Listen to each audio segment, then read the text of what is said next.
નમસ્કાર દર્શક મિત્રો, સ્વાગત છે આપનું આપણી આ યુટ્યુબ ચેનલ ન્યૂઝ વિથ ભાવેશમાં। તો મિત્રો, આજે તારીખ થઈ છે 23/6/2025।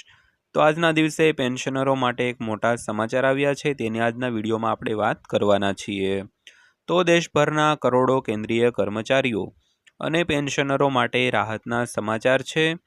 તો કેન્દ્ર સરકારે મોંઘવારી ભથ્થાના ડીએ એરિયર અંગે એક મોટું નિવેદન બહાર પાડ્યું છે, જેને કારણે છેલ્લા 5 વર્ષથી પેન્ડિંગ રહેલ ચૂકવણી હવે ટૂંક સમયમાં જ છૂટી થઈ શકે છે। તો કર્મચારી સંગઠનો અને પેન્શનરોના સંગઠનો લાંબા સમયથી આ માંગ કરી રહ્યા હતા, અને હવે સરકાર તરફથી મળેલા તાજેતરના સંકેતોને આ રાહનો અંત લાવવાની આશા છે તે વધારી દીધી છે મિત્રો। તો મિત્રો, ખરેખર કેન્દ્ર સરકારના કર્મચારીઓ તેમજ પેન્શનરો માટે એક મોટા એવા સમાચાર આવી રહ્યા છે, અને સરકારે એક નિવેદન બહાર પાડ્યું છે કે કેન્દ્ર સરકારે છેલ્લા 5 વર્ષથી જે ડીએ એરિયર્સના પૈસા રોકી રાખેલા હતા તેની ચૂકવણી છે તે હવે ટૂંક સમયમાં જઈ રહી છે મિત્રો। તો કર્મચારી સંગઠનો તેમજ પેન્શનરોના સંગઠનો લાંબા સમયથી આ માંગણી છે તે કરી રહ્યા હતા, અને તાજેતરમાં આ બાબતે એક સરસ મજાનું અપડેટ આવ્યું છે, તેની આજના વિડીયોમાં આપણે અંત સુધી સારી એવી માહિતીની વાત કરવાના છીએ, એટલે વિડીયો તમે ખાસ અંત સુધી જોઈ લેજો। અને આપણી આ ચેનલ સબસ્ક્રાઇબ ન કરી હોય તો આવી માહિતી મેળવવા માટે આપણી આ યુટ્યુબ ચેનલ પણ સબસ્ક્રાઇબ કરી લેજો મિત્રો। તો ત્યારબાદ વાત કરીએ તો સરકારે ડીએ એરિયર પર શું કહ્યું હતું। તો નાણાં મંત્રાલયના એક વરિષ્ઠ અધિકારીએ તાજેતરમાં જણાવ્યું હતું કે સરકાર ડીએ એરિયરના પડતર મુદ્દા પર ટૂંક સમયમાં અંતિમ નિર્ણય લેવા જઈ રહી છે। તો 7મા પગાર પંચની ભલામણો હેઠળ જાન્યુઆરી 2020થી જૂન 2021 વચ્ચે રોકાયેલા 3 હપ્તાના બાકી ચૂકવણા હજુ સુધી ચૂકવવામાં આવ્યા નથી। તો કોવિડ રોગચાળા દરમિયાન આર્થિક દબાણને કારણે આ હપ્તાઓ રોકી દેવામાં આવ્યા હતા, પરંતુ હવે આર્થિક સ્થિતિમાં સુધારો અને આવકમાં વધારો થયા પછી સરકાર તેના પર પુનર્વિચાર કરી રહી છે મિત્રો। તો મિત્રો, ખરેખર સરકારે પહેલાં જે સ્પષ્ટ જવાબ જ આપી દીધો હતો કે ડીએ એરિયરના પૈસા છે તે ચૂકવવા મુશ્કેલ છે।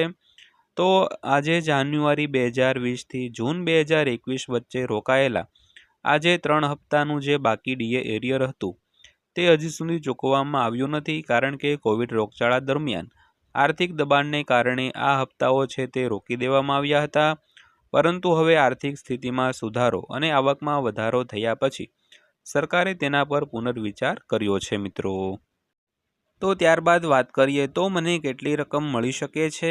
જો સરકાર બાકી રકમ ચૂકવવાનું નક્કી કરે છે તો કેન્દ્રીય કર્મચારીઓને પોસ્ટ અને ગ્રેડ પે અનુસાર ₹11,000થી ₹2,00,000 સુધીની એકસાથે રકમ આપી શકાય છે।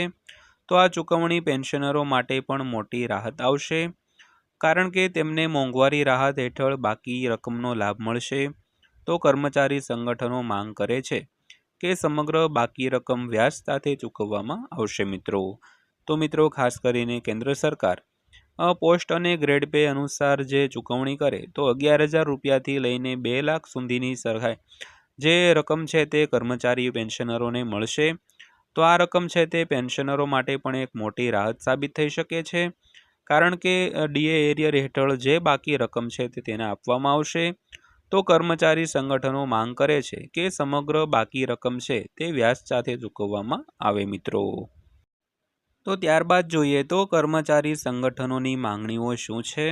તો all India state employees federation અને ઇન્ડિયન પેન્શનર્સ એસોસિએશને વડાપ્રધાન અને નાણાપ્રધાનને એક આવેદનપત્ર સુપરત કર્યું છે, જેમાં માંગ કરવામાં આવી છે કે રોકેલા 3 ડીએ હપ્તાના સંપૂર્ણ બાકી ચૂકવવામાં આવે।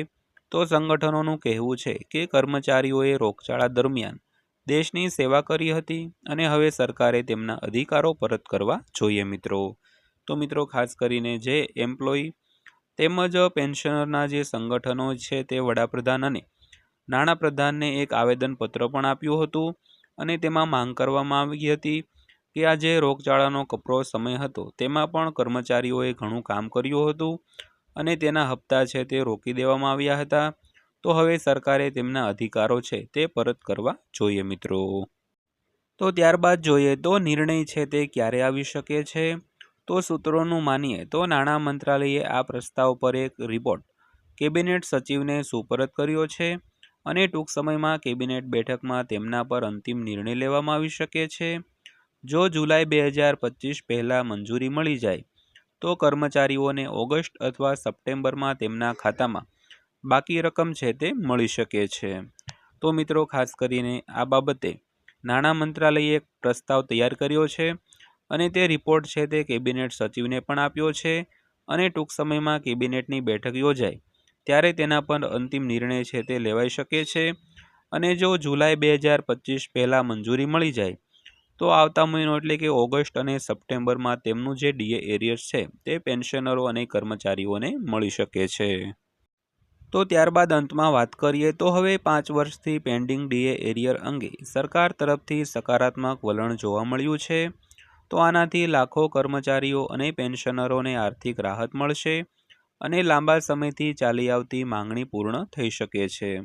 તો દરેક વ્યક્તિ હવે સત્તાવાર સૂચનાની રાહ જોઈ રહ્યા છે જે ટૂંક સમયમાં બહાર પાડવામાં આવે તેવી શક્યતા છે મિત્રો. તો મિત્રો, વિડીયો અંત સુધી જોવા બદલ આપનો દિલથી આભાર.